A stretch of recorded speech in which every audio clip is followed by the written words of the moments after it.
தமிழ்நாட்டு அரசாங்கத்தினுடைய செலவிலே அமெரிக்க நாட்டுக்கு போய் ஏராளமான முதலீடுகளை கொண்டு வரப்போகிறேன் என்று சொன்ன முதல்வர் அங்கு நேரம் போகாமல் ஒரு திரைப்படத்தை பார்த்தாரா? உழைப்பு சுரண்டலை செய்கின்ற அரசாங்கத்தினுடைய நிர்வாகத்தை நடத்துகின்ற அவரே உழைப்பு சுரண்டலை பற்றி சிறப்பாக படம் எடுத்துக்கின்றார் என்று பாராட்டியிருக்கிறார். டிரைவர் ஓட்டினார்னா டிரைவர் மட்டும் கலண்டு இன்ஜினோட போகிறாரு, பேசஞ்சர் பூரா ரோட்டில் கிடக்கான். இதையெல்லாம் நீங்கள் சரி செய்ய முன் வர வேண்டாமா? வாரிசு அமைச்சர் கார் ரேஸ் நடத்துகிறார், முதலமைச்சர் அமெரிக்காவில் போய் ஃபோட்டோ ஷூட்லாம் எடுத்துக்கிட்டு இருக்கிறார். இவங்க மக்களை விட்டு ரொம்ப தூரம் போன மாதிரி தெரியுதே சார். தேர்தல் நேரத்தில் மக்களுக்கு ரொம்ப நெருக்கமாக நாங்கள் இருப்போம்னு சொல்லி தானே ஓட்டுக்களை வாங்கினாங்க.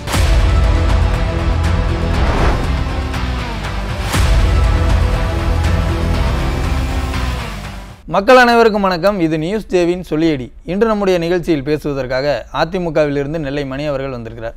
வணக்கம் சார். வணக்கம் சகோ. சமீபத்தில் உங்கள் ஊரை பற்றின ஒரு திரைப்படம் ஒன்று வந்தது. அந்த திரைப்படத்தை பற்றி தமிழ்நாட்டை சேர்ந்த ஒரு பிரபலமான விமர்சகர் அமெரிக்காவுக்கு போய் அங்கே படம் பார்த்துட்டு தன்னுடைய விமர்சனத்தை ரொம்ப உருக்கமாக எழுதியிருக்கார். பார்த்தீங்களா, படிச்சிங்களா? படித்தேன், ரசித்தேன். ஒரு தமிழக முதல்வர் தமிழ்நாட்டு அரசு செலவில் அமெரிக்க நாட்டில் போய் நிதி ஆதாரங்களை திரட்டப் போகிறோம் என்று சொல்லி உடன் அரசு அதிகாரிகள் படைப்பட்டாளத்தோடு அங்கே போய் இறங்கி நீங்கள் சொன்ன திரைப்படத்தை பார்த்து, அது கிராமத்து சப்ஜெக்ட், அதில் விமர்சனம் ஒரு வார்த்தை சொல்லியிருக்கார். உழைப்பு சுரண்டலை பற்றி அருமையாக எடுத்திருக்கிறார் இயக்குனர் என்று. முதலிலே சாமானியர்கள் மனதிலே எழுகின்ற கேள்வி, ஒரு நாட்டு செலவிலே, தமிழ்நாட்டு அரசாங்கத்தினுடைய செலவிலே அமெரிக்க நாட்டுக்கு போய் ஏராளமான முதலீடுகளை கொண்டு வரப்போகிறேன் என்று சொன்ன முதல்வர் அங்கு நேரம் போகாமல் ஒரு திரைப்படத்தை பார்த்தாரா? எந்த அடிப்படையிலே? ஒரு திரைப்படம் என்றால் சாதாரணமாக ஒரு 2 மணி நேரம் 2.5 மணி நேரம் காட்சிகள் நீளம் இருக்கும். ஒரு பொறுப்புமிக்க முதல்வர் ஒரு திரைப்படத்தை ஒரு 3 மணி நேரம் பார்த்து செலவிட வேண்டிய அளவுக்கு கட்டாயம் என்ன வந்தது? ஒரு படமே பார்க்கக்கூடாதா சார்? படம் பார்க்கல, அந்த எண்ணத்தில் நாங்கள் சொல்லவில்லை. திரைப்படம் பார்ப்பதும் பொழுதுபோக்குவதும் மனதை ஒரு வழியிலே ரிலாக்ஸ் செய்வதும் சகஜம். எல்லோரும், எல்லா விஐபிகளும், ஏன் இந்தியாவினுடைய தலைவர்களும் பல மாநில முதல்வர்களும் திரைப்படங்கள் பார்ப்பதையோ ரசிப்பதையோ நாங்கள் குறை சொல்லவில்லை. அரசு செலவிலே போய் அந்த திரைப்படத்தை அங்கே பார்க்க வேண்டிய அவசியம் இப்போது என்ன என்று தான் கேட்கின்றோம். திரைப்படம் பார்த்துவிட்டு ஒரு கருத்தை சொல்கின்றார், உழைப்பு சுரண்டல் என்று.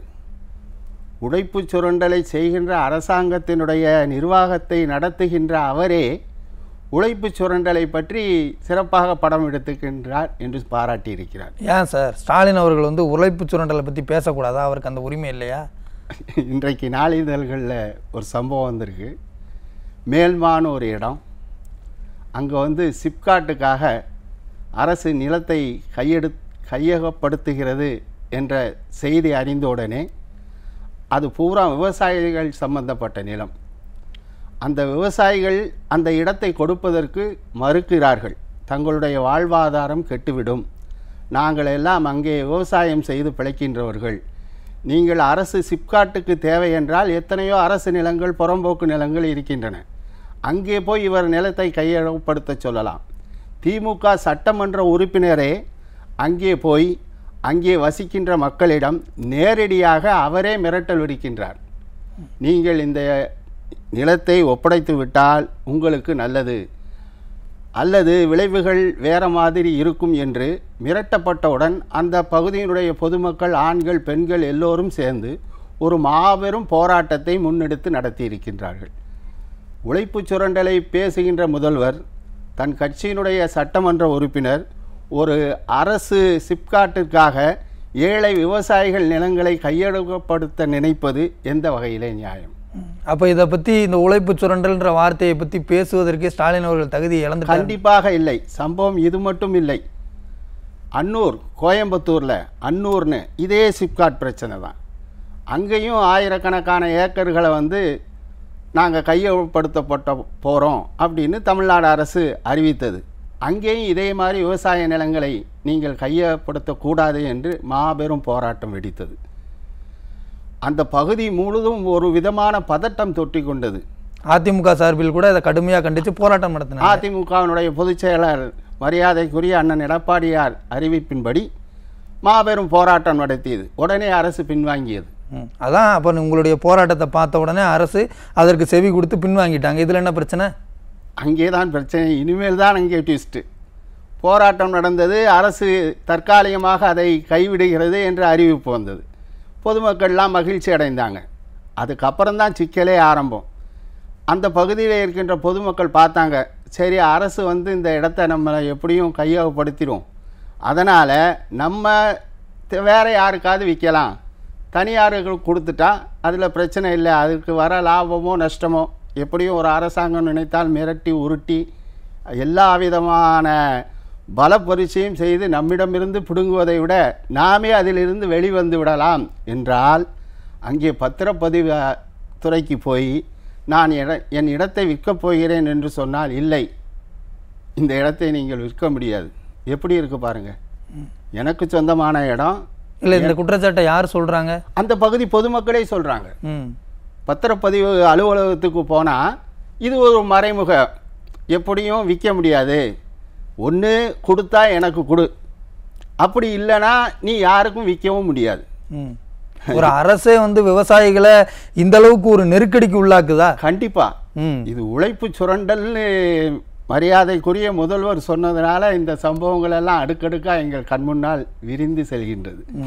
எப்படி ஏழை விவசாயிகளை பற்றி கவலைப்படுகின்றேன் என்று சொல்லுகின்ற முதல்வர், உழைப்புக்காக கவலைப்படுகின்றேன் என்று முதல்வர், இன்றைக்கு தஞ்சாவூர் பகுதியில் நெல் மூட்டைகள் மழையில் நனைஞ்சு அதுக்கு சரியான வேர்ஹவுஸ் இல்லாமல், அதற்கு சரியான பாதுகாப்பு இல்லாமல் அந்த நெல்கள் முளைத்து அந்த காட்சிகளெல்லாம் உங்களை போன்ற தொலைக்காட்சிகளில் பார்த்து வருகின்றோம். இது உழைப்பு சுரண்டல் இல்லையா? பாவம் அம்மன் கண்ணீர் விட்டு கதறி இரா பகலாக அந்த நிலத்திலே உழைத்து அந்த கதிர் அருந்து அதை களத்து மேட்டிலே இருந்து அறுத்து மூட்டைகளாக கொண்டு அரசிடம் விற்று நமக்கு ஒரு நல்ல லாபம் கிடைக்கும் என்ற நேரத்திலே பொதுவெளியிலே அந்த மூட்டைகளை போட்டு அதை பாதுகாக்க கூட ஒரு வக்கில்லாத அரசு. இன்றைக்கு உழைப்பு சுரண்டலை பற்றி பேசுவதற்கு திராவிட முன்னேற்ற கழகத்துடைய அரசுக்கு 1% கூட தகுதி கிடையாது. இப்போது முதல்வர் அவர்கள் சினிமாக்காரர்களுக்கு ஆதரவாக அவர்கள் எடுக்கிற திரைப்படத்தை பார்த்துட்டு விமர்சனம் சொல்கிறதுலாம் ஒரு பக்கம் இருக்கட்டும், சினிமா துறையில் இருக்கக்கூடிய நடிகர்கள் நடிகைகள்லாம் கார் ரேஸ் பற்றி ரொம்ப அளவுக்கு அதிகமாக புகழ்ந்து ட்விட்டரில் எழுதியிருக்கிறாங்களே, அதை பற்றி எப்படி என்ன நினைக்கிறீங்க? அதாவது இன்றைய திரைப்படத்துறை எப்படி இருக்குன்னா அப்படி தான் இருக்குது. ஒரு காலத்தில் திரைப்படத்துறையில் நடித்த ஜாம்பவான்கள், புரட்சித் தலைவர் எம்ஜிஆர், மரியாதைக்குரிய மறைந்த நடிகர் திலகம் சிவாஜி அவர்கள், இவர்களெல்லாம் வந்து ஒரு கண்ணியமாக நடந்து கொண்டார்கள். அதற்காக இன்றைக்கு உச்சத்திலே இருக்கின்ற தமிழ் நடிகர்களையோ நடிகைகளையோ யாரும் கண்ணியமற்றவர்கள் என்று நாங்கள் சொல்லவில்லை. இந்த கார் ரேஸ்னால் யாருக்கு நன்மை?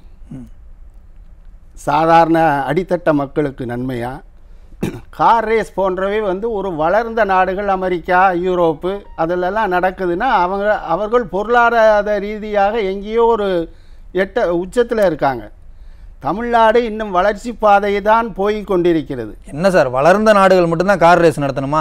எங்களாலையும் நடத்த முடியுன்றதை நடத்தி காட்டியிருக்காங்க. அதுவும் இல்லாமல் ஆசியாவிலேயே தடவையாக நைட் ரேஸ் அப்படின்லாம் சொல்கிறாங்கல்ல. கேளுங்க, இதுலேயும் ஒரு மாபெரும் பொய். இலங்கை ஆசியாவுக்குள்ளே தான் இருக்குது. ஆமாம், இலங்கையில் 2011 2012 இதே இரவு கார் ரேஸ் நடந்திருக்கு. அது F1 கார் ரேஸ். இதெல்லாம் மூடி மறைக்க முடியாது. அந்த F1 கார் ரேஸை நடத்தினவர் ரஜபக்ஷே, அன்றைய அதிபர்.